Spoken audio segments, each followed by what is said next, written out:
Welcome, স্বাগতম তোমাকে। যদি তুমি ইউটিউব স্ক্রল করতে করতে এই ভিডিওতে ক্লিক করে দাও, তাহলে তোমাকে এই ভিডিওতে স্বাগতম। এই ভিডিও শেষ হতে হতে তুমি একজন এমন ব্যক্তি হয়ে যাবে যে তোমাকে লাইফ নিয়ে ভাবতে বাধ্য করবে।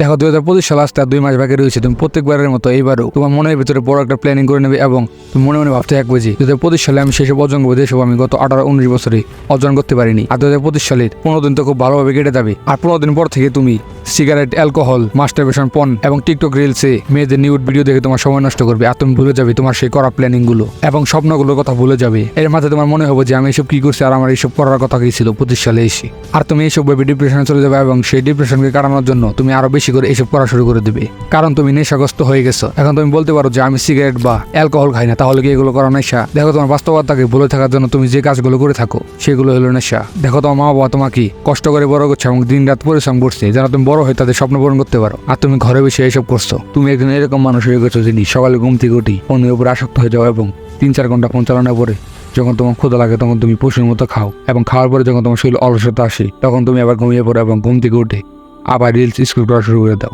পয়েন্ট নাম্বার 1, তুমি কখন নোটিস করেছো যখন তুমি ইনস্টাগ্রামে রিলস স্ক্রল করো আর তখন ইনস্টাগ্রামে রিলস স্ক্রল করা থামো তখন তোমার মনে হয় যে আমি এসব কি করছি আর আমার এসব কি করার কথা ছিল, আমার যেটা করার কথা আমি না করে এসব কি করছি। আর দিন শেষে যখন তুমি সেই কাজগুলো না করতে পারো তখন তোমার রাতে দুঃখী ফিল হয়। আর ইনস্টাগ্রামে যখন কোনো মেয়েকে দেখে এডিক্ট হয়ে ফোন দেখে মাস্টারবেশন করো তখন তোমার মাস্টারবেশনের পরে মনে হয় যে আমি এসব কি করছি এবং তখন তোমার অনেক খারাপ লাগে এবং তুমি ভাবতে থাকো যে আমি সময়কে নষ্ট করছি। এই বিষয়গুলোর মধ্যে একটা পয়েন্ট রয়েছে, এই কাজগুলো করার পরে আমাদের দুঃখ কষ্ট অনুভব হয় এবং এই দুঃখ কষ্ট সকালে সেট করা অ্যালার্মের মতো বারবার বাজার পরে আমরা ঘুম থেকে উঠতে পারি না, আরো বেশি করে ঘুমাই। ঠিক সেরকম দুঃখ কষ্টকে ভোলার জন্য যে কাজটি করার পর গিল্টি ফিল হয় সেই কাজটি আমরা আরো বেশি করে করি। মানে আমরা দুঃখকে ভোলার জন্য নেশার দিকে আসক্ত হই। দেখো, সিগারেট বা অ্যালকোহল খাওয়া নেশা না। দেখো, তোমার জীবনে বাস্তবতা এবং দুঃখকে ভুলে রাখার জন্য যে কাজটি করো সেটি হলো নেশা। আসলে আমরা দুঃখকে শেষ করে নিব, দুঃখকে কম করার জন্য একটু সুখ নিয়ে এসেছি এবং যখনই এই সুখটি শেষ হয়ে যায় তখনই আবার দুঃখ এসে যায়। আর এরকম করতে করতে আমাদের জীবন কেটে যায় আর আমরা এটা বুঝতে পারি না। আর আমরা একজন অসফল লোক হয়ে যেতে পারি। এখন রতন টাটা একটি কথা বলেছে, যখন আপনি অসফল হবেন তখন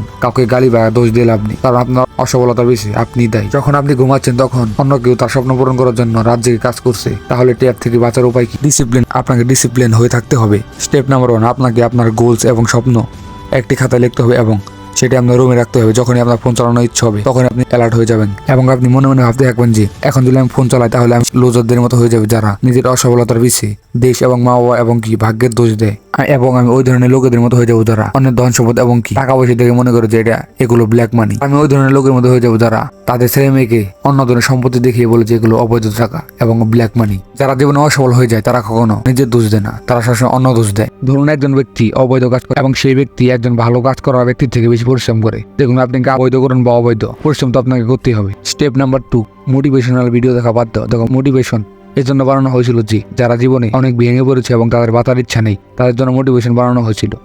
আর তুমি এদিকে তোমার মা বাবার টাকা খাচ্ছ এবং কি তুমি রুমে বসে বসে ইউটিউবে মোটিভেশন ভিডিও দেখছো, তাহলে তোমাকে পৃথিবীর এমন কোনো মোটিভেটর নাই যে তোমাকে সবল ব্যক্তি বানিয়ে দিবে এবং তোমার স্বপ্ন পূরণ করিয়ে দিবে। তুমি ঘরে পশুর মতো বসে বসে খাচ্ছ এবং ইউটিউবে মোটিভেশনাল ভিডিও দেখছো এবং মনে মনে ভাবছো যে তুমি তোমার স্বপ্ন পূরণ করবে এবং কি তুমি অনেক বড় লোক হবে, তা কোনোদিনই সম্ভব না।